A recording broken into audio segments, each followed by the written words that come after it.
ফিরলাম বিরতির পর। সামনেই নারী দিবস এবং আন্তর্জাতিক নারী দিবস উপলক্ষে প্রথমবার মহিলা সাংবাদিকদের সম্মাননা জ্ঞাপন অনুষ্ঠান আগরতলা প্রেস ক্লাবে সাংবাদিক সম্মেলন করে ত্রিপুরা জার্নালিস্ট ইউনিয়নের মহিলা সাংবাদিক সদস্যরা কি জানালেন তারা শুনবো।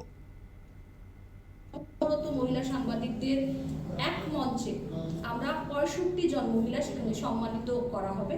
রাজ্যের বিভিন্ন জায়গা থেকে সেটা বাছাই করা হয়েছে এবং যেটা সেটাতে খুব সুন্দর করেই বলেছে যে আমরা যে শিরোনামটা দিয়েছি অনন্যা সংবাদ যোদ্ধা, কারণ আমাদের প্রত্যেক মেয়েরা কিন্তু যারা সংবাদ মাধ্যমের সঙ্গে জড়িত তারা কাজ করে যাচ্ছে সারা বছর, কিন্তু সেই হিসেবে তাদের যে রেকগনিশন সেটা বোধহয় সরকারিভাবে বা কোথাও আমরা হয়তো আলাদা আলাদা কেউ কোথাও কোনো অর্গানাইজেশনের ব্যক্তি হিসেবে সম্মানিত হই, কিন্তু এই প্রথমবারের মতো রাজ্যে 65 জন মহিলা একই মঞ্চে কর্মরত মহিলা সাংবাদিককে সম্মাননা জানানোর উদ্যোগটা কিন্তু নিয়েছে ত্রিপুরা জার্নালিস্ট ইউনিয়ন।